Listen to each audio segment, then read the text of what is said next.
Welcome to the CBS Radio Mystery Theater Archives, the only YouTube channel which has the original classic episodes of the CBS Radio Mystery Theater in order with no ads. Thank you for listening, and now, enjoy the show.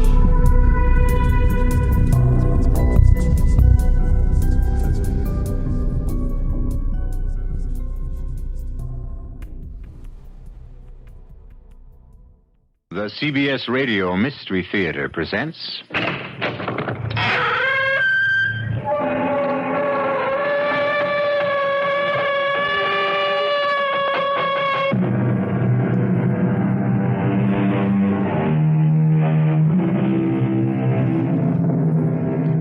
Come in. Welcome. I'm E.G. Marshall.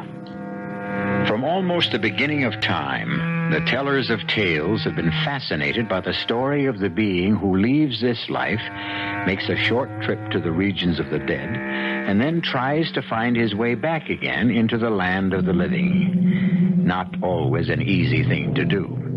In fact, the ancient Roman poet Virgil said, if we may be permitted to update his words a bit, the way down to hell is a cinch, but the way back may present a few difficulties. Our story involves just such a trip. Why are you torturing me this way? You, my own mother. I'm not your mother. Your mother is dead. What you see before you... He's horrible. I'm afraid of you. Where's the love you always showed for me, the kindness, the gentleness? Look into my eyes. What do you see? Dead, black, yellow eyes, with no pupils. Show pity on me, Katie. Show mercy. I have no mercy, no pity. I am a body without a soul. A living corpse that wishes you everything evil. Nothing but evil. Because I loathe and despise you, my son.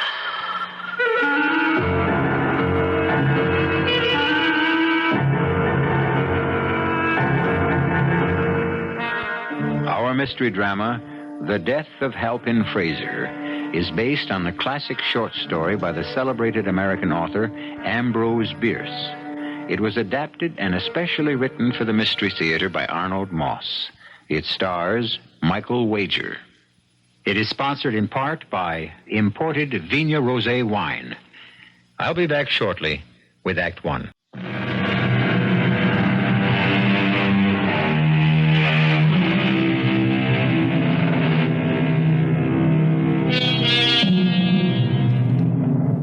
The end of life is often accompanied by greater changes than many of us will admit. We have heard, for example, that the spirit of a dead person may occasionally come back to haunt the living, taking the physical form of the body that spirit once inhabited. But there are other times, we are told, when the body returns without the spirit, without the soul that had animated that body in life. Our story is concerned with just such a phenomenon. A dark night in the midsummer of the 1870s. A young man waking from a dreamless sleep in a forest near the Napa Valley in California lifted his head from the earth and, staring into the blackness, screamed, Catherine! Catherine, Aru! He says nothing more. He knows no reason why he should have spoken that particular name. The young man is HALPIN FRASER. And although he is unaware of it at that moment, HALPIN FRASER is in the deepest of trouble. Earlier that same day, he had gone hunting in the hills west of the valley, looking for doves and other such small game. Late in the afternoon, the sky had suddenly become overcast with threatening clouds, and he had lost his bearings. Where am I? Is this the way back? If I turn right, this rotting tree stump... No, that seems to lead nowhere. Everything's become so dark. How long have I been walking? It must be hours. Oh, I'm completely exhausted. My legs, I can't lift my legs another step. They're like lead. My head. Wait a minute. That little clearing over there near the twisted roots of that large madrona tree, wouldn't it be the sensible thing to stop trying to find my way in the dark? Yeah, I'll go to sleep right here. Sleep. I must get some sleep. And in the morning, when it gets lighter, everything will be fine. With nothing under him but the dry leaves and the damp earth, and nothing over him but the branches from which the leaves had fallen and the sky from which the earth had fallen, Halpin Fraser fell asleep. Hours later, in the middle of the night. Catherine! Catherine LaRue! Catherine LaRue? Who is Catherine LaRue? I don't know. I have no idea. Who are you? I can't see you. Get up. Up. And start walking. Walk where? It's still dark. Along that dusty road in front of you. It looks so white. Where's that strange yellow-green light coming from? It's blinding. Keep walking. Where does this road lead? Where are we going? Why, as I walk, my feet making no sound. Look around you. Yeah. Your body is casting no shadow. True. Why should that be? What are those noises? Those broken whispers in a strange tongue. I almost understand them. But not quite. What do you think they are? What do you think they're saying? I don't really know, but those sounds seem like part of some monstrous conspiracy against me, a conspiracy against my body and against my soul. What are they? Walking Halpin. You will soon find out. I'm tired. I'm thirsty. I must find something to drink. Where are you going, Halpin? Over there, there's a depression in the ground. Where a wheel has passed, there's a little pool from a recent rain. I'm going to drink from it. Go ahead, Halpin. Cup your hands and drink deeply. Drink fully. No! There's no water at all. It's a pool of blood. My hands are dripping blood. Look down at the patches of dust between the wheel waves and the roads. It's spattered with red as if it'd been raining blood. Where are we? Who are you? Keep walking, Halpin. Halpin, have you considered that possibly you're being punished for something? Punished? For something I've done, something I can't recall. Think back. Try to reconstruct in your memory the last 10 years of your life. No, I can't! I won't! Think back, Halpin. Think very hard. Think back. Think back. Think back.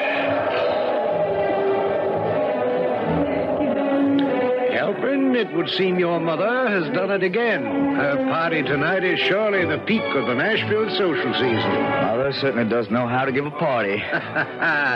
Look at all those beautiful young women twirling around in their pretty party dresses. And the young men so handsome and gallant as they dance with them. In spite of the fact that some of those young men have only one arm or one eye.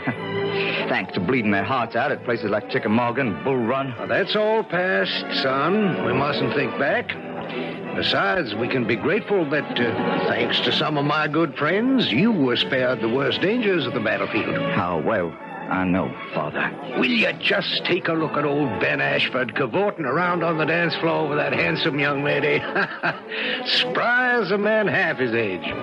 Get to know old Ben, son. A real good man to know. I'm sure of it, Father. A person of great power can be most helpful to a young man beginning his career in the profession of the law. Are you listening to me, Halpin? Excuse me, Father. My mind was on something else for the moment. Oh, I think I see what you mean. Isn't that Oscar Shelby's daughter over from Memphis? That's right. Mary Ellen Shelby. Yeah. Juicy little morsel, isn't she? I admire your taste. Oh, Fraser, what dark and terrible thoughts are you trying to implant in the innocent mind of my darling son? Evening, Katie. You look beautiful tonight. Oh, thank you, sweetheart. You both enjoying yourselves? It's a fine party, Katie. Oh, just trying to be a good wife to you, Ben. And a devoted mother to you, Halpin. It's not every day that a young man just 6 months out of law school is promoted to a junior partnership in one of the most distinguished legal firms in the state. I'm real proud of you, Halpin, my love. This party's just my way of showing it. Well, I did help a little, you know. Oh, no, there's Sue Cameron over there waving to me. Will you excuse me, Halpin, while I hobble over to on these poor arthritic legs of mine and see what's on her mind? Oh, and Halpin, after the party, do come into my bedroom and kiss me goodnight like a good boy, won't you? So many things I want to talk to you about. Her poor arthritic legs, her poor arthritic brain. There's nothing wrong with her legs. You know as well as I do, Halpin, she's still using that one to get your sympathy. She'll be asking you to dance with her any minute. Would you please excuse me, Father? Certainly, son, and convey your father's compliments to Mary Ellen Shelby. That's one of the prettiest pieces of woman flesh I've seen in many a day. Thank you, Father. I think you ought to know I'm about to ask that pretty piece of woman flesh to be my wife. But you're a grown man, Halpin. There's no reason for you to submit to these humiliations any longer. I will not listen to you talk about my mother. Halpin, dear, you just refuse to face the truth. The attachment she has for you is beautiful. Beautiful? Is that what you think? My Katie is devoted to me as I am to her. The way your mother thinks of you is not with the usual devotion of a mother for her son. And you even call her by her first name. I love my mother. But it's proper you should. But let's not talk about it anymore. Oh, the important thing right now is you and me. You know I love you more deeply and more completely than anything in this whole world. You love me well enough to leave Tennessee, to accept the offer your firm has made to establish a branch office in San Francisco, 2,500 miles away from Nashville, with very few chances of ever returning. I think so. And breaking out of this thick iron grip of your mother and father are holding you in, because that's what you're going to have to do if you want me. As long as you're by my side, my wise, my intelligent, my obstinate, my beautiful darling, I can do anything. Oh, I love you, Halpin, with all my heart, my body, and my soul. Kiss me.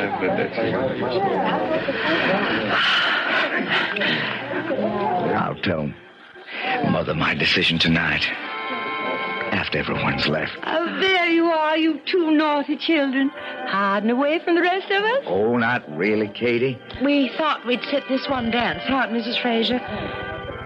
You have no idea how enjoyable it is to spend a moment or two alone with your very charming son. I have a very good idea, my dear. And I'm delighted to share it with you. But just for a moment or two. Besides, such beauty as yours, Miss Shelby, should not be hidden from the public view. Would you both excuse me, please? I'll be right back. Well, there's no denying that Mary Ellen Shelby's a very attractive young woman. In a common sort of way. Mother. Katie, Mary Ellen and I are planning to get married.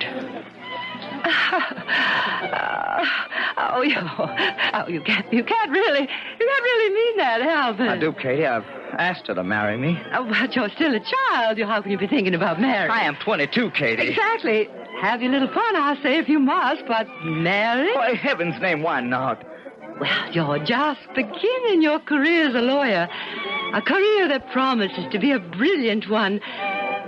Besides, nobody could ever separate us from each other. Could they happen? Well, I'm not yet ready to give you up to another woman. I'm sorry I was gone so long. Forgive me. We'll be serving supper in the next 5 minutes. Before we do, Halpin, Mr. Fraser, sir, I would be honored to be asked for the pleasure of this next dance. I'm awfully sorry, Mother. I promised it to Mary Ellen. You have?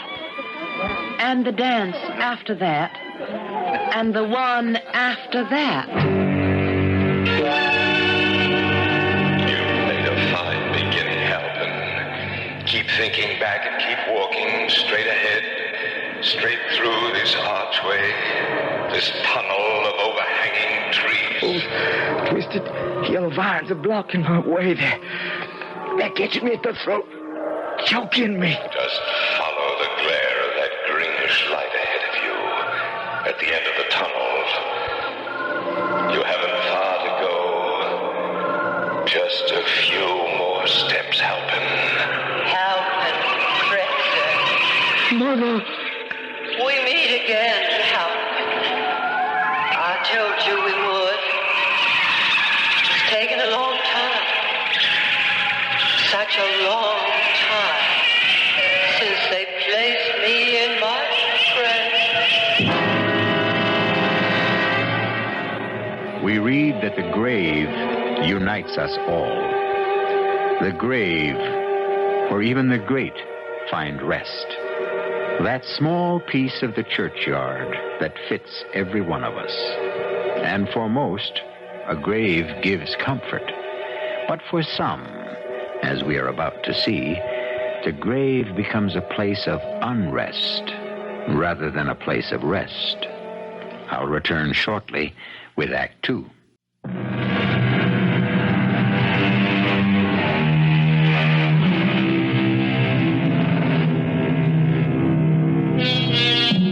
Ambrose Bierce himself, on whose story the death of Halpin Fraser is based, gave this definition of a grave. Done with the work of breathing, done with all the world, the mad race run, through to the end. The golden goal attained is found to be a hole. Having left its grave, its hole, if you like, the dead body of Halpin Fraser's mother taunts her son with a promise she made when she was among the living. Look at me, Halpin. Look into my eyes. Look into the drawn, bloodless face of your mother standing here. Try to recall the promise I once made. Stop torturing me. You and all the rest of you in this weird place of evil. We will help in good time. Remember that night 10 years ago, after the ball, after all the others had gone, you came to my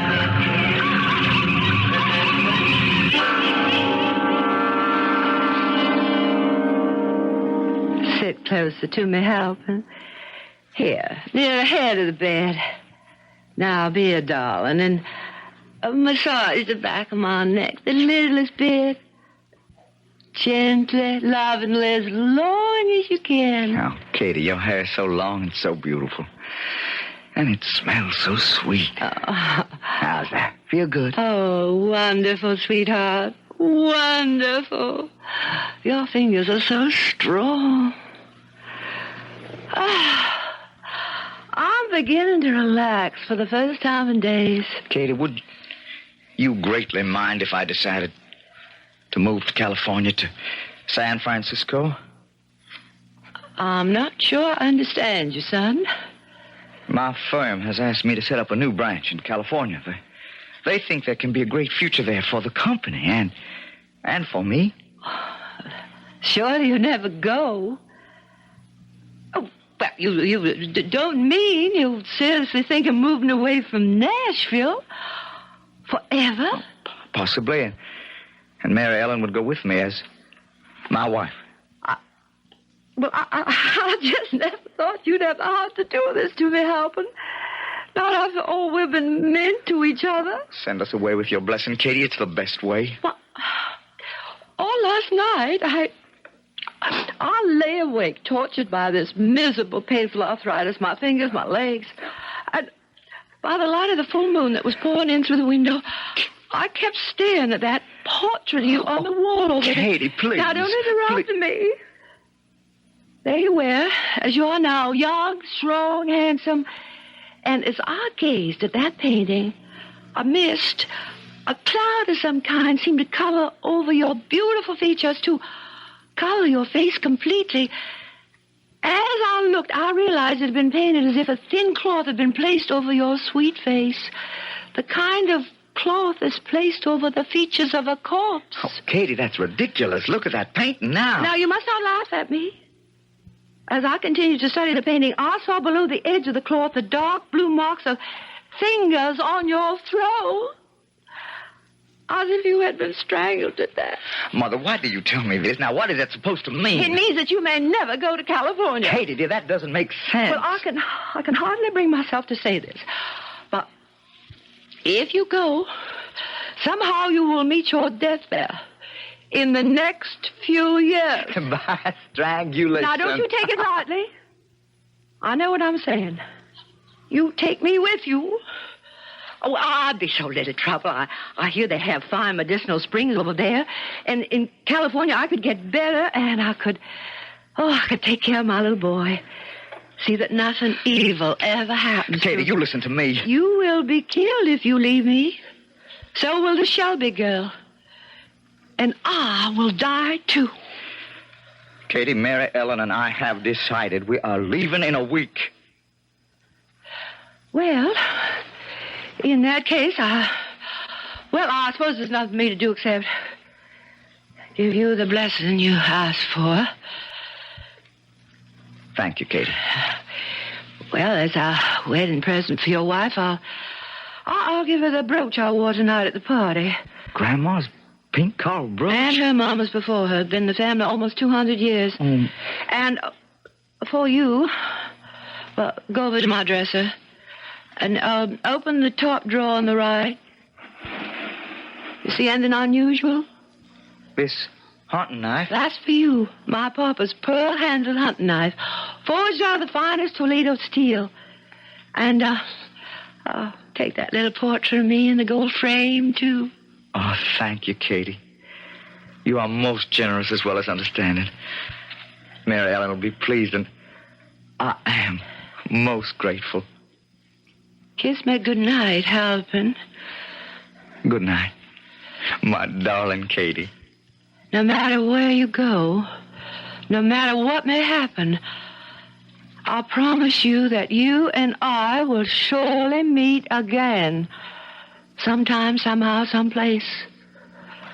I will not break that promise. Good night, my love.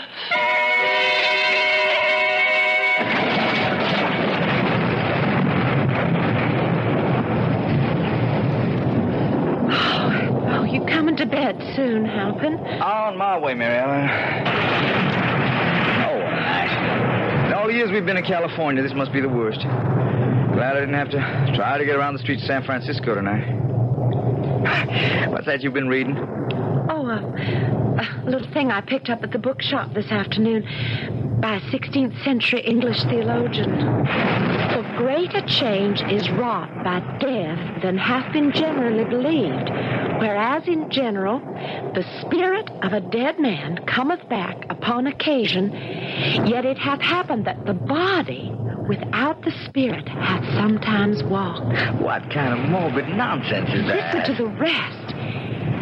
And it is attested by those who have encountered a corpse so raised from the dead that the cadaver hath none of the natural kindly affection it may have had in life, but only hate and evil altogether. In other words, a dead person can come back without a spirit and without a soul, only in the shape of the body it had in life. And comes back as something hateful and ugly. He says it's happened. Oh, my darling, that is positively, unequivocally fascinating. May I have that precious book, please? What are you doing, Halpin? Tossing it in the wastebasket where it belongs. Oh, it's silly to bother your pretty head with such depressing and disturbing thoughts. Now, if you don't mind, I am going to concentrate on you. Both soul and body. Both. With your kind permission, my darling Katie. Your darling who? I am not Katie. Oh, forgive me, sweetheart. That was a stupid slip of the tongue. Whatever made me do that?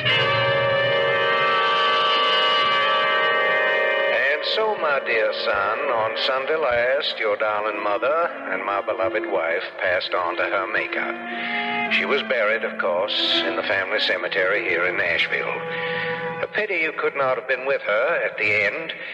As she gasped her final breath, the last words she spoke were, "Right, Halpin, that I shall keep my promise. He and I will meet again." Now, what exactly she meant by that, I haven't the slightest idea. In any event, the widow Struthers and I send you and your wife our kindest regards and warmest feelings. Your devoted father, Bo Fraser. I had the feeling all day long before this letter came that something was wrong. Oh, I can understand how you feel, Halpin. The letter is dated almost a month ago. Oh, I'm terribly sorry, Halpin. Oh, now put out the light and do try to get some sleep. You said you had a busy day tomorrow. I have. Good night, sweetheart. Good night, dear. Where were you when I needed you most? I couldn't help it. I died without solace in my son's gentle hands on my cheek, without his warm lips on my forehead. You never loved me, Halpin, did you? Never really loved me. You know, that's not true. I always loved you, Kate. I always will. Halpin, are you all right? What? Are you all right? What? Can I get you something? I'm fine, Mary Ellen. You've been talking in your sleep again. Oh, my darling, try to go back to sleep. I don't think I can. Oh, let me get you a cup of warm milk. Oh, no, thank you, Katie. I don't think it... Katie? Not again, Halpin. I'm sorry. Katie is dead, and we are both well rid of her. I love my mother. That was always plain enough. To me and to the rest of the world. You take care of what you're saying. Halpin, I will not be forced to compete for your love and your affection with a dead woman. She played on your sympathies with a whole bag of cheap female... You are speaking of my mother, a sick woman. A very sick woman. Oh, but not the way you mean. You were her disease. You, her young, handsome son, tied to her with an unbreakable cord that led right back to her womb. Mary Ellen, I think you said enough. You've asked for it, her strong young son who turns out to be nothing but a sad little weakling. Mary Ellen! Respect. That's enough! Oh. You will never speak to me that way again. You understand? And that is the last time you will ever strike me. The very last. Where are you going? What are you up to? Here are your precious mother's wedding gifts. The pig coral brooch she gave to me, which I have never worn. My grandmother's brooch. You've broken it. And the picture of your darling mother can keep it company. Mary Ellen. And here's your grandfather's beautiful pearl-handled hammer. Are you out of your mind? Put down that knife. Will not until I... That knife, you fool. Careful, you... Give me that knife. You kept me across my eye. Give me that knife. Try to get away from me, you mama's boy, you great big nothing who just looked like a man. Watch out, Mary Ellen. I have the knife now. Go back to your mother's grave and let her suffer you. No! Help me! Break my throat. My neck is covered with blood. I can't see you murder. You murder.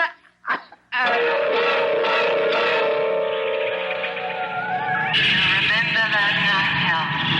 That scream in the middle of the night. You begin to remember. You begin to realize why you are here. I'm not sure. You begin to realize where you are.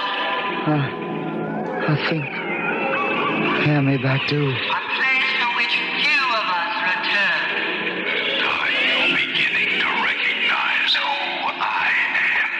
That voice of yours is so familiar. I'm sure I know it. It should be familiar, Halpin. And you should know it. Who are you? I am you, Halpin. You.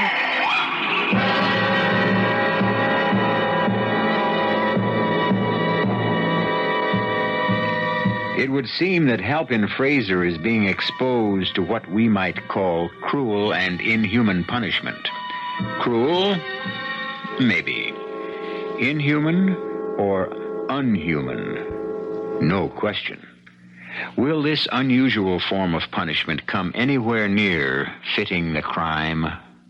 We'll find out when I return shortly with Act 3. In ancient Britain, a dead body, a corpse, was also known as a lich. At the entrance to the cemetery, the coffin which carried the remains of the deceased would pass under the roofed lich gate and be placed with attendant ceremony on a lich stone to await the arrival of the priest or clergyman. The lich gate was sometimes called the resurrection gate. The body or lich of Katie Fraser, devoid of spirit or soul, seems to have resurrected itself. It continues to torment Halpin Fraser. Why are you doing this to me? Are you trying to tell me that my being here is some kind of atonement? For the murder of Mary Ellen. For ripping open the throat of your young wife. That is the very least you have to atone for. She was trying to kill me. Everybody knows that. Do they really believe that? Of course. Then why did you run away from San Francisco the day your wife was placed in her grave? Why did you hide away in that little mountain town? The town where your murdered wife was buried. In the graveyard of a little white church. The little white church. I don't know. Did you think changing your name after you came to the little town would help? You're trying to confuse me, both of you. But you did change your name, Halpin. From Fraser to LaRue. Of all names, why did you choose that one? LaRue. Why? I'm not sure. I don't know. Why? You torture me this way. You, Katie, you above all my own mother. I am not your mother. Your mother is dead. Where's the love you always show for me? Where's the kindness, the gentleness? They all seem to be swallowed up in fear. And hatred, Halpin. Cold hatred. Why do you hate me? You still don't know why. I will not stay here and listen to you too. No? Where will you go? Where, Halpin? You'd like to run away? Go ahead.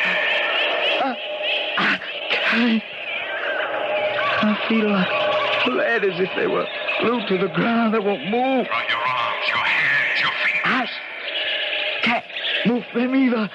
It's as if they were frozen stiff. Take pity on me. The apparition which you see before you has no pity, no feeling. It's an empty shell of hatred, a body without a soul. And this living corpse wishes you everything evil, nothing but evil, because it loathes and despises you. Oh, God, help me, Katie. Help me! Holka! The night fog is so thick I can hardly see. This way! And stay as close as you can. Hear those voices, Halpin. They're coming to get you. What do I do? You're going to feel the agony of the hangman's noose around your neck. You'll hear the loud snap as it Got it! I won't listen to you! Remember the dark blue marks around your neck of your body. I remember the marks of the hangman's rope! The time has come, Halpin. The last breath is about to be squeezed out of your body. Oh, save me from them!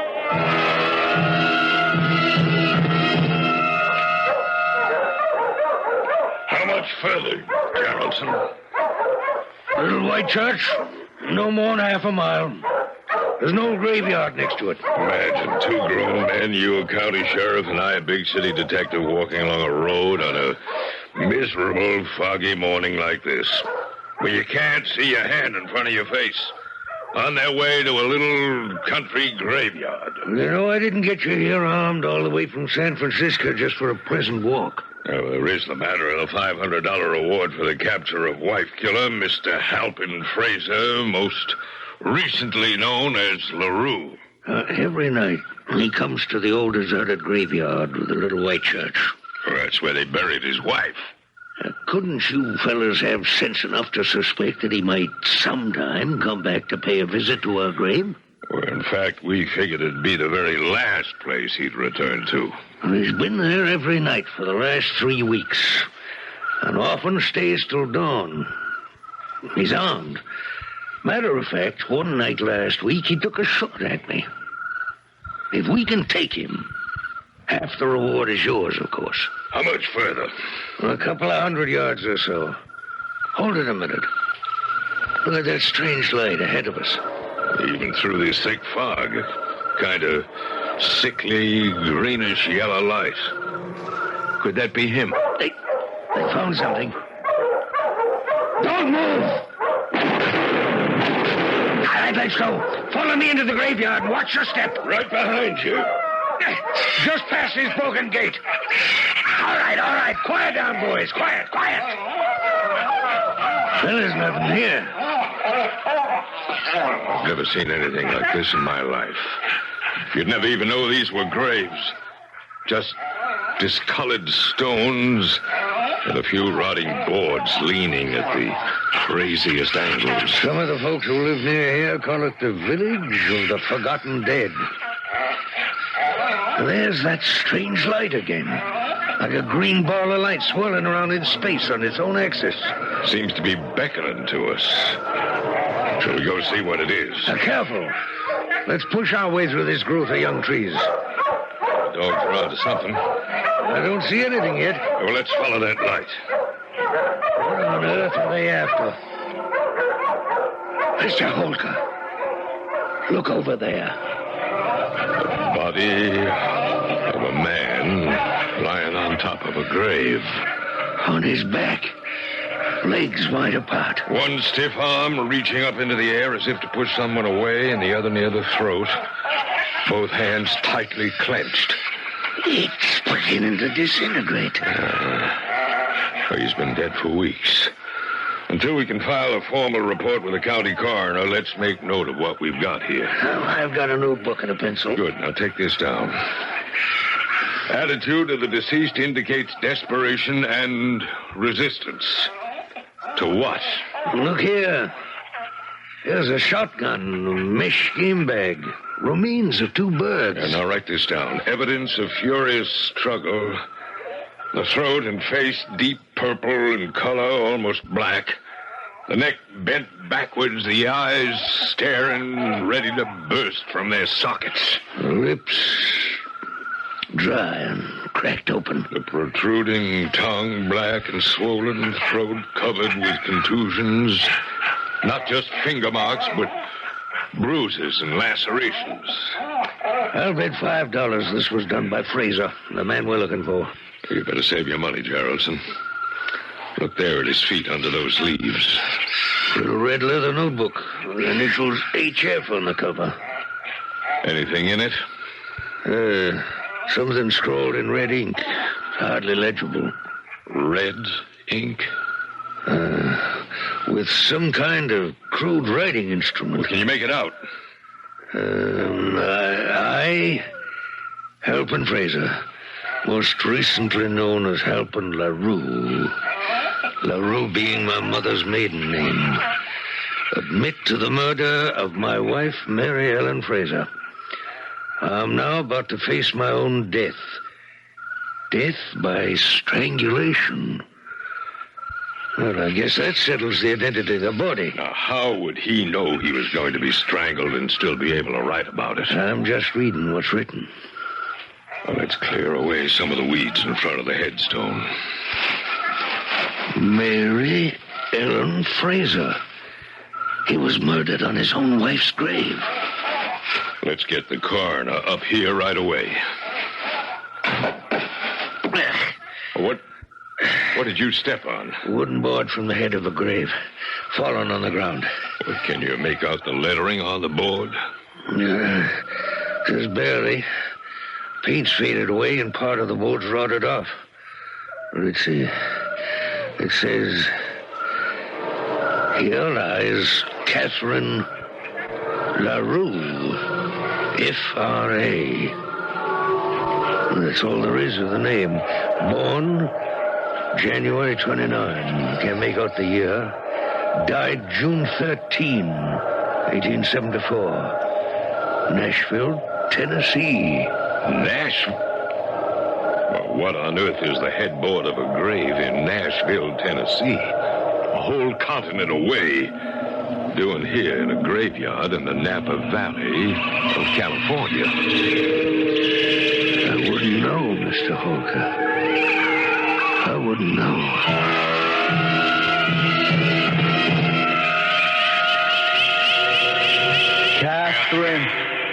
Catherine LaRue.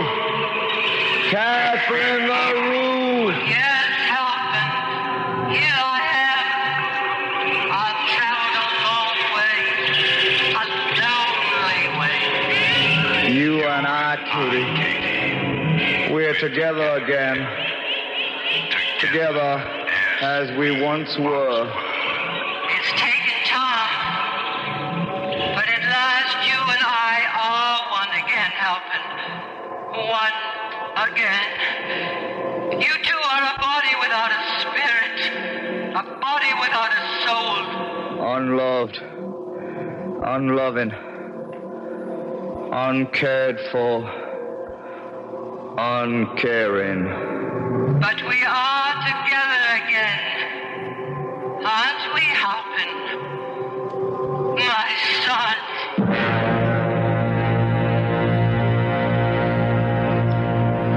The drenching fog that had been growing all over the little white church began to extend over the entire valley like an endless canopy, opaque and gray.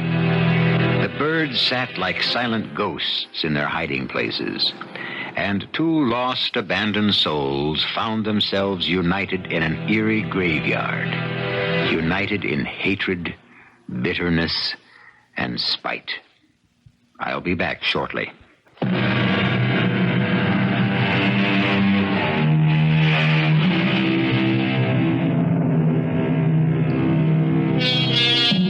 Ambrose Bierce, whose tale was the basis for our mystery, was born in a small town in Ohio in 1842. He moved to San Francisco, where his writing became extremely popular. In 1913, at the age of 71, he disappeared into Mexico. Every trace of him was lost forever. Is it conceivable that he, like Halpin Fraser, might have met his end at the hands of some Mexican lich? It's interesting to speculate. Our cast included Michael Wager, Grace Matthews, Arnold Moss, Patricia Elliot, and Court Benson. The entire production was under the direction of Hyman Brown. And now, a preview of our next tale. You have to leave. Answer me one thing first. Anything. You won't let whatever happens change you? You'll stay the way you are? Why should I change? Supposing I wasn't alive. Oh, Sarah, then I wouldn't be alive either. It isn't always that easy to die. Sarah? Sarah, what are you talking about? Promise me, darling.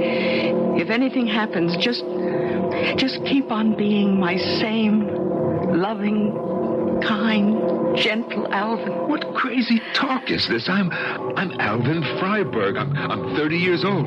If I don't know what I am now, I'm in sad condition. I'm only thinking of the future. Oh, the devil with the future. We're living now. That's just the trouble, my darling. We're not. Radio Mystery Theater was sponsored in part by Buick Motor Division. This is E.G. Marshall inviting you to return to our Mystery Theater for another adventure in the macabre. Until next time, pleasant dreams.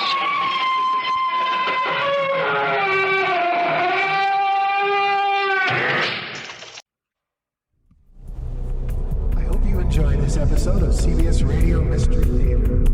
If you've enjoyed this and want to hear more, please subscribe to this channel. You can also visit my other YouTube channel by